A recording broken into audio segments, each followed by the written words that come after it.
नमस्कार, आपके साथ हूं मैं राजीव शर्मा। जम्मू कश्मीर से आ रही बड़ी खबर के साथ शुरुआत कर रहे हैं, जहां बारिश के बीच वैष्णो देवी मार्ग पर लैंडस्लाइड कल हुआ। लैंडस्लाइड में मरने वालों की संख्या बढ़कर 32 हो गई है।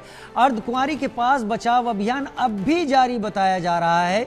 लोगों को सुरक्षित स्थानों पर पहुंचाया गया है। कटरा, जम्मू तवी, पठानकोट रेलवे स्टेशनों पर हेल्प डेस्क शुरू कर दिए गए हैं। ये जो आप तस्वीरें इस वक्त देख रहे हैं, ये ठीक अर्धकुंवारी की तस्वीरें नहीं हैं जो अभी आप देख रहे हैं। जम्मू कश्मीर की ही हालांकि तस्वीरें हैं, जहां पर बाढ़ और बारिश का हालत इस वक्त बुरी तरीके से खराब है। जम्मू कश्मीर में इन दिनों दर्द है। एक तरफ बारिश, बाढ़, बादल फटने की घटनाओं ने तबाही मचाई, तो दूसरी तरफ लैंडस्लाइड से हाल बुरा। कटरा स्थित माता वैष्णो देवी रूट पर मंगलवार को अचानक हुए लैंडस्लाइड में अब तक 32 लोगों की जान जा चुकी है। यात्रा रूट पर अर्धकुंवारी के पास चट्टान, पेड़ और पत्थर ढलानों से नीचे गिरने से यह हादसा हुआ। मरने वालों में ज्यादातर तीर्थयात्री शामिल हैं। अर्धकुंवारी स्थित इंद्रप्रस्थ भोजनालय के पास मलबे में दबे लोगों को निकालने के लिए बचाव दल जुटे हुए हैं। अब भी कई लोगों के मलबे में फंसे होने की आशंका जताई जा रही है। अजय जांडियाल मेरे सहयोगी इस वक्त मेरे साथ जुड़ रहे हैं ज्यादा जानकारी के साथ। अजय, क्या आप यात्रा मार्ग पर इस वक्त हैं? एक बात, क्या अर्धकुंवारी तक आप लोगों को जाने दिया गया? क्योंकि जो जानकारियां जैसे जैसे बढ़ रही हैं, मेरे ख्याल से पिछले कई सालों में इतना बड़ा हादसा सामने आया है।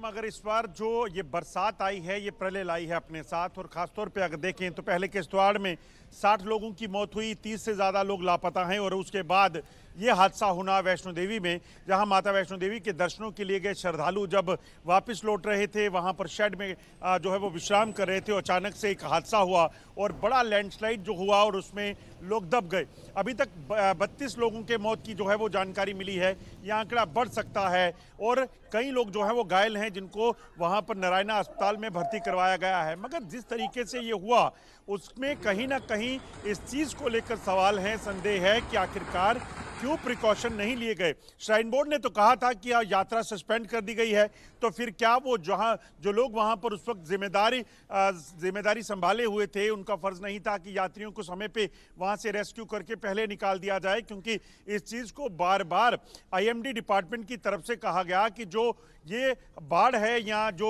बरसात हो रही है, इसमें बाढ़ आने का खतरा, इसमें क्लाउड बर्स्ट का खतरा लगातार बना रहेगा। ऐसे में लैंडस्लाइड का खतरा जो हो सकता है। और सबसे बड़ी बात है कि लगभग 1 से 1.5 महीना पहले कटरा के बाणगंगा में इसी तरह से एक स्लाइड आ चुकी है क्लाउड बर्स्ट के बाद, जिसमें एक शख्स की मौत हुई थी और लगभग 10 के करीब लोग घायल हुए थे। तो ये चीज़ें जो हुई हैं, देखिए, दर्दनाक हैं। इसमें कोई शक नहीं कि जो प्रकृति है उससे लड़ा नहीं जा सकता, उसका सामना करने की क्षमता किसी में नहीं रहती। मगर ऐसी घटनाओं को टालने के लिए कहीं ना कहीं एसओपीज जो हों उसको पूर्ण तरीके से इम्प्लीमेंट किया जाए। इस चीज़ को ध्यान रखना बेहद ज़रूरी है। अब जो ताज़ा स्थिति है, उपराज्यपाल मनोज सिन्हा जो हैं, जो कि चेयरमैन भी हैं श्राइन बोर्ड के, वो खुद कटरा पहुँचे हैं और स्थिति का जायज़ा ले रहे हैं। जिनका चल रहा है रेस्क्यू के बाद, उनको पर्याप्त मात्रा में उपचार मिल सके। जो लोग जिनकी मौत हुई है उनको लेकर जो है वो केंद्रीय गृह मंत्री और जो मनोज सिन्हा है उपराज्यपाल, उन्होंने अपनी संवेदना जताई है और कहा है कि तमाम प्रयास जो हैं वो किए जाएंगे कि तमाम जो लोग हैं उनको बेहतर मदद और जो रेस्क्यू ऑपरेशन है, रिलीफ है, उसको जो है वो कहीं ना कहीं पूर्ण तरीके से सुनिश्चित किया जाएगा। वाकई कहीं ना कहीं तरीके से सुनिश्चित किया जाएगा। लेकिन यात्रा, वैष्णो देवी की यात्रा, साल में करोड़ श्रद्धालुओं से भी ज्यादा यहां पहुंच जाते हैं। अभी क्या स्थिति है यात्रा की? यात्रा को कब तक के लिए स्थगित किया गया है? जो लोग वहां फंसे हुए हैं इस घटना के वक्त, जो लोग भवन तक थे, क्या उनको वहां से निकाल लिया गया है? देखिए, बिल्कुल आपको बताऊं, जो ऊपर भवन में रुके हुए लोग थे, इस हादसे के बाद उनको सबको सुरक्षित जगह पर रखा गया, क्योंकि इस चीज़ का खतरा लगातार जताया गया था कि जो इस वक्त बरसात हो रही है, जो बारिशें हो रही हैं, वो काफ़ी भयानक रूप ले सकती हैं। आपने मैं 1 मिनट आपको रोकूंगा। लेफ्टिनेंट जनरल मनोज सिन्हा इस वक्त कुछ बोल रहे हैं। एलजी मनोज सिन्हा, उनका रोक कर लेते हैं। दुखद मौत हो गई है, उनमें से काफ़ी को आइडेंटिफाई कर लिया गया है और उनको घर भेजने का इंतज़ाम श्राइन बोर्ड और प्रशासन मिलकर कर रहा है। मौत का कोई मुआवजा नहीं होता है, लेकिन श्राइन बोर्ड की एक पॉलिसी है 5 लाख रुपए जिसकी भी दुर्घटना में मौत होती है उसे श्राइन बोर्ड देता है। डिजास्टर मैनेजमेंट की ओर से भी 4 लाख रुपया उनके निकटस्थ परिजनों को दिया जाएगा। पूरे जम्मू रीजन में जिस तरह से प्रकृति का प्रकोप है, तबाही मची हुई है, आज माननीय प्रधानमंत्री जी से, गृह मंत्री जी से मेरी बात हुई है। पूरा प्रशासन मुस्तैदी से लोगों की जान माल की हिफाजत में लगा है, राहत और बचाव के काम हो रहे हैं। शाम की बैठक में कैसे और बेहतर किया जा सकता है, इस पर चर्चा करेंगे। एलजी मनोज सिन्हा यहाँ पर कुछ कह रहे थे। लेफ्टिनेंट गवर्नर मनोज सिन्हा, अजय जांड्याल, उन्होंने कहा कि करीब जो श्राइन बोर्ड है 5 लाख का मुआवजा देगा, 4 लाख का और मिलेगा मुआवजा जो इनके नज़दीकी हैं। एलजी का कहना है, लेफ्टिनेंट गवर्नर का, कि शाम को एक और बैठक होने वाली है। अजय अपना जवाब भी दें और बताएं कि शाम की बैठक में क्या हो सकता है जिसका इशारा एलजी साहब दे रहे थे। देखिए, मैं आपको सबसे पहले आसमान दिखाऊंगा। अगर आप आसमान की ओर गौर करेंगे तो आसमान जो है, हालांकि अगर पिछले 3 दिनों के मुकाबले में देखें तो जो बरसात हुई है उसके बाद ये पहला मौका होगा शायद पिछले 2 घंटों से जो बारिश जो है वो नहीं हुई है, मगर आसमान में अभी भी बादल हैं। इस चीज़ की आशंका है कि बारिश जो है फिर हो सकती है। यात्रा को अभी भी स्थगित रखा गया है जब तक कि ट्रैक पूरा क्लियर नहीं हो जाता, उसके बाद यात्रा को चलाया जाएगा, क्योंकि बहुत बड़ा हादसा जो है वो पेश आया है। एलजी मनोज सिन्हा ने साफ कर दिया है कि जो लोग वहाँ पर मारे गए हैं इस घटना में, उनको लेकर कहीं ना कहीं दुख है। उनको मुआवजा देकर उनकी जान नहीं लौटाई जा सकती, मगर जो श्राइन बोर्ड का एक रूल है या उनके जो नॉर्म्स हैं उसके मुताबिक 5 लाख रुपया श्राइन बोर्ड देगा, 4 लाख रुपया डिजास्टर मैनेजमेंट की तरफ से उनके जो नियर एंड डियर होंगे उनको मिलेगा। उसके साथ साथ शाम को एक अहम बैठक की जाएगी और इस बैठक में कहीं ना कहीं इस चीज़ पर भी विचार होगा कि क्या क्या जो कदम है वो वहाँ पर उठाने की ज़रूरत है। क्योंकि अगर आप देखें कि 2 महीने से कम समय में अगर 2 घटनाएं इस तरीके से वहाँ पे क्लाउड बर्स्ट की होती हैं, क्या बारिशें हों और उसको जब पहले से इस चीज़ का अनुमान लगाया गया हो कि ज़्यादा बारिशें हो सकती हैं, क्लाउड बर्स्ट का खतरा है, तो ऐसे में क्या प्रिकॉशन हमें लेने होंगे, ये तमाम चीज़ें जो हैं वो कहीं ना कहीं हमें कदम जो है वो श्राइन बोर्ड को उठाने पड़ेंगे। और क्या वहाँ पर चीज़ें हैं जिससे कम से कम ये जो लैंडस्लाइड का खतरा बना है उसको कहीं ना कहीं जो है वो कम किया जाए, उस चीज़ पर भी विचार करना होगा। अभी तक जो जानकारियां हैं, लगभग 20 के करीब लोगों को आइडेंटिफाई किया है, मगर अभी भी लगभग 12 से 13 लोग ऐसे हैं जिनकी आइडेंटिफिकेशन अभी बाकी है, क्योंकि मलबे के नीचे दबने से उनके चेहरे जो हैं वो कहीं ना कहीं वो पहचाने नहीं जा रहे होंगे। उनके आइडेंटिटी कार्ड जो उनको IRFD कार्ड जो मिले होते हैं वो उनके पास नहीं होंगे। तो ये तमाम चीज़ें जो हैं काफ़ी चैलेंजिंग हैं, वाकई काफ़ी चैलेंजिंग है जो आपने कहा। बाणगंगा, जहां से आधार शिविर बाणगंगा से लेकर अर्धकुंवारी तक, अर्धकुंवारी के बाद सांझी छत और सांझी छत के बाद भवन, इस बीच में जो हिस्सा अर्धकुंवारी से अलग है, यहां पर भी क्या लैंडस्लाइड के जोखिम की संभावना श्राइन बोर्ड या बाकी पुलिस अधिकारी व्यक्त कर रहे हैं? क्योंकि पहाड़ी तो पूरी की पूरी आगे तक वैसी ही है। देखिए, एक चीज़ को हमें समझना होगा राजीव, कि अगर प्राकृतिक मार की बात करें, प्राकृतिक की का जो प्रकोप, अगर जो जैसा मनोज सिन्हा ने भी कहा कि जब वो आता है तो मुझे लगता है कि तब आपको शायद इस चीज़ का अनुमान नहीं होता कि आप कहीं सुरक्षित जगह पर हैं। आप देखें, हमारे सहयोगी अजय जांड्याल का संपर्क हमसे अभी टूट गया। वो लगातार बता रहे थे कि प्रकृति के प्रकोप के बारे में कोई अंदाज़ा लगाना तय नहीं होता और उसको पक्के तौर पर नहीं कहा जा सकता, लेकिन फ़िलहाल जो वहाँ पर प्रयास किए जा रहे हैं वो मलबा हटा के दबे हुए लोगों को निकालने की, अगर कोई इस स्थिति में है कि उसे तुरंत चिकित्सा की ज़रूरत है तो तुरंत चिकित्सा उसको देने की कोशिश।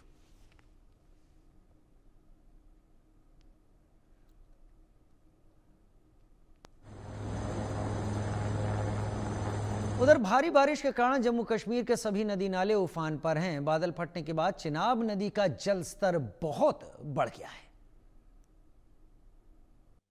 जम्मू कश्मीर में लगातार चल रही बारिश और उसके बाद बाढ़ का जो असर है वो इतना ज़्यादा है कि कई इलाके जलमग्न हो चुके हैं। हम इस समय परगवाल के गखरियाल इलाके में पहुंचे हैं और अगर आप देखेंगे तो ये लोगों की ज़मीनें थी, गांव है गखरियाल, जो इस वक्त पूरे तरीके से आसमान में आप देखेंगे जो है बादल है और ज़मीन पर पानी ही पानी। और वहीं अब यहाँ पर लगभग 15 से 20 लोग फंसे हैं जिनको निकालने के लिए रेस्क्यू ऑपरेशन जो है वो तेज़ किया गया है। और सामने अगर आप देखें तो हेलीकॉप्टर जो है आपको दिख रहा होगा, इस हेलीकॉप्टर के ज़रिए सेना के जवान जो एक इलाके में वहाँ पर पानी गया था तो उससे उस इलाके में जो है सेना के रेस्क्यू के लिए हेलीकॉप्टर का इस्तेमाल किया जा रहा है। वहीं आम लोगों को की भी बात की जाए तो यहाँ पर बहुत ज़्यादा जलभराव होने के चलते गांव के अंदर जो मकान है यहाँ लगभग 15 से 20 लोग जो हैं वो फंसे हुए हैं जिनको निकालने के लिए इस वक्त जो है वो कशमकश चल रही है।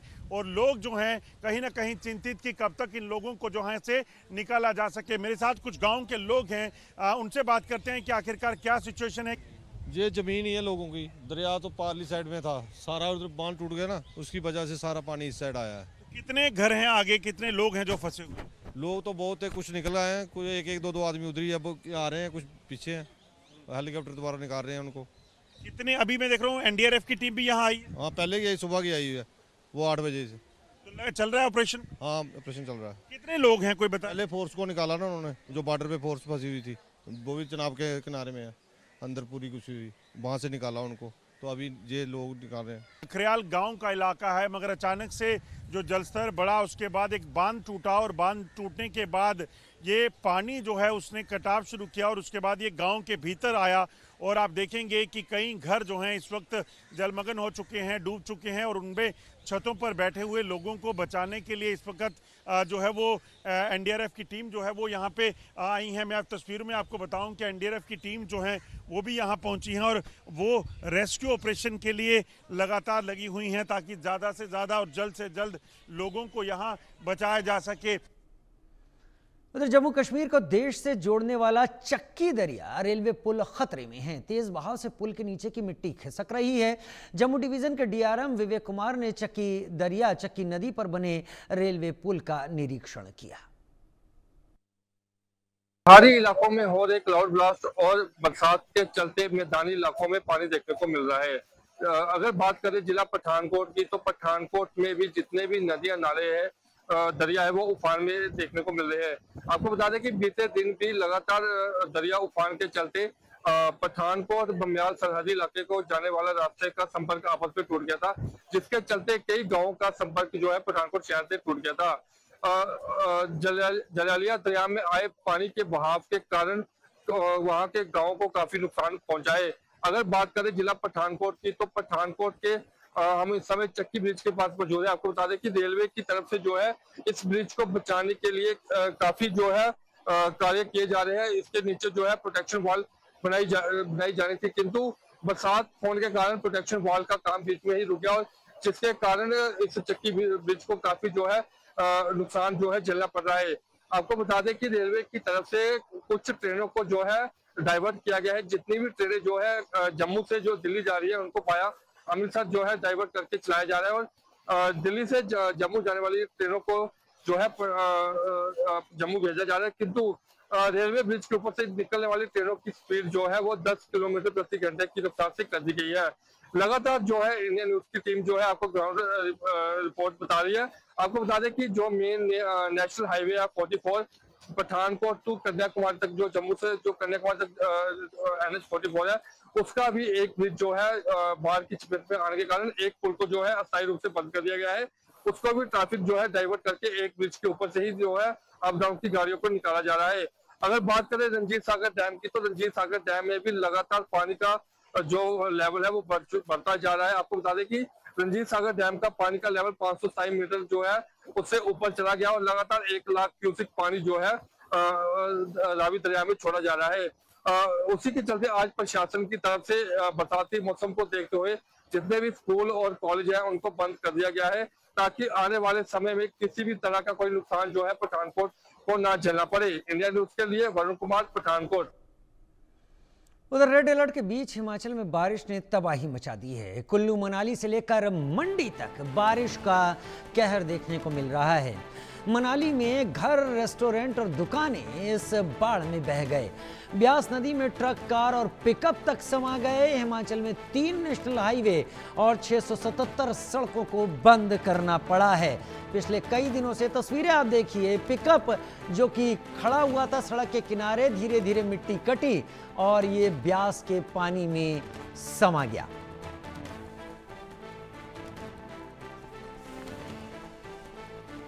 कुदरत की तानाशाही, चारों तरफ तबाही की स्थिति है। रेड अलर्ट के बीच हिमाचल प्रदेश में बारिश तबाही मचा रही है।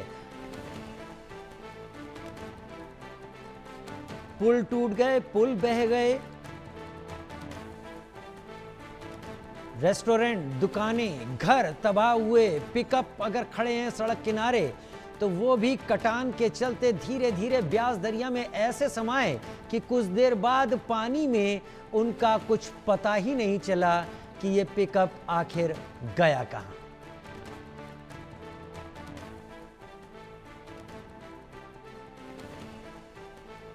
और ये पंडोर डैम की तस्वीरें अब आप इस वक्त देख रहे हैं।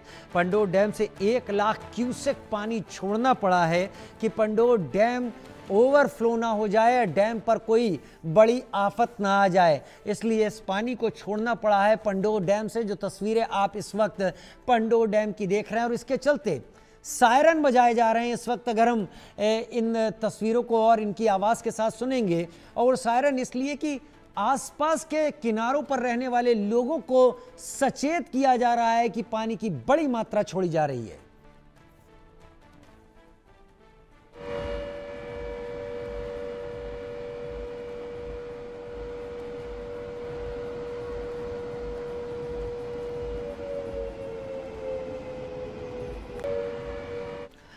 और अब रुक करते हैं उत्तर प्रदेश के वाराणसी का, जहां पर भारी बारिश से गंगा का जलस्तर बढ़ गया है। गंगा का जलस्तर 68.94 मीटर तक पहुंच गया है। जलस्तर बढ़ने से आवासीय क्षेत्र और मंदिर जलमग्न हो चुके हैं। जो तट के किनारे आवासीय क्षेत्र है सब जलमग्न है। मणिकर्णिका घाट की बात करें, यहां पर 24 घंटे शवदाह होता है। यहां पर अब छत के ऊपर शवदाह हो रहा है। ये तस्वीरें आप देख रहे हैं जल पुलिस कमिश्नरेट की, जहां पर पानी भरा हुआ है। ये नावें जो कि तट पर हुआ करती थी वो काफ़ी अंदर तक पानी के ज़रिए आ जा रही हैं अब, और बाकायदा मार्केट के बीच तक ये नावें आ रही हैं। पानी का प्रहार, पानी का असर यहाँ तक है। ये मंदिर अक्सर ये पानी जब भी चढ़ता है तब ये डूब जाता है, क्योंकि गंगा के तट के एकदम किनारे ये मंदिर ठीक काशी विश्वनाथ के नए मार्ग के बगल में बना हुआ है। दशाश्वमेध घाट से ठीक बगल में मंदिर दिखाई पड़ता है।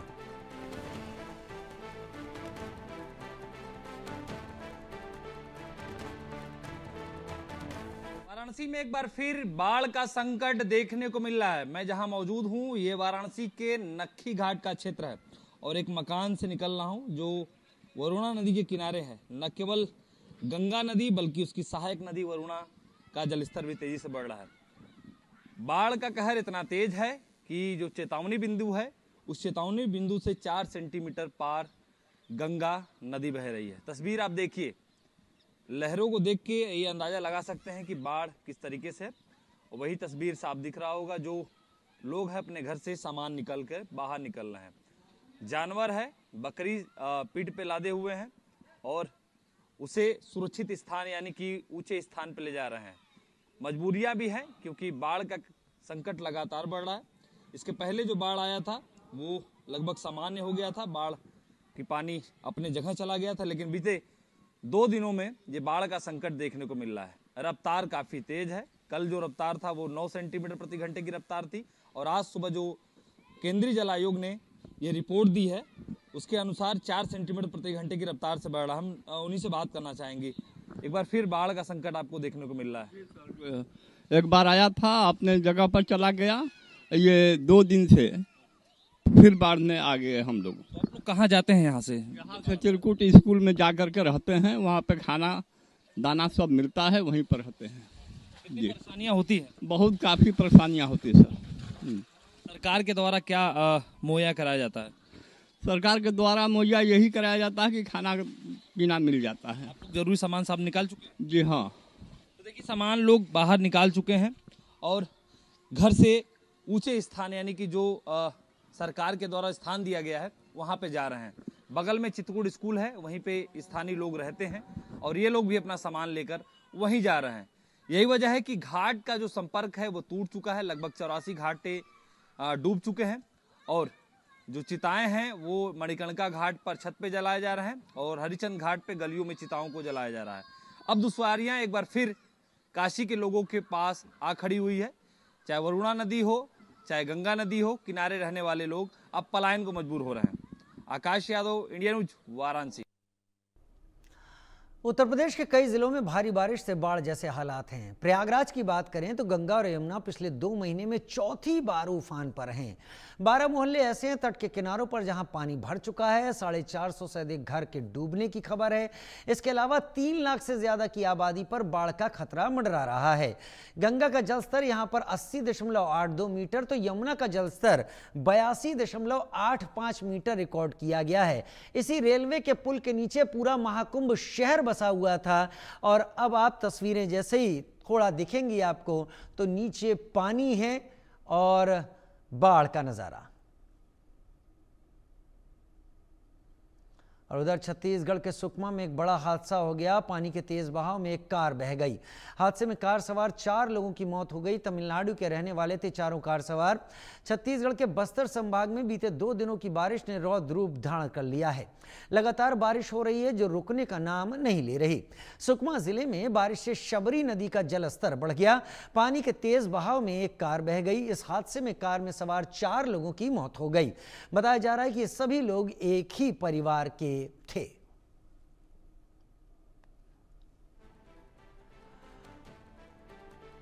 तो छत्तीसगढ़ के सुकमा से तस्वीरें। बस्तर संभाग में आता है सुकमा, नक्सल प्रभावित माना जाता है सुकमा और यहाँ पर इन इलाकों में शबरी नदी का जलस्तर इस कदर बढ़ा कि ये तटों को तोड़कर किनारे की तरफ इसका पानी आ गया और इसमें कार के बह जाने से 4 लोगों की मौत हो गई।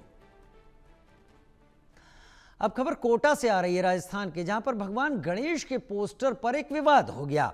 एक रेस्टोरेंट में लगे भगवान गणेश के पोस्टर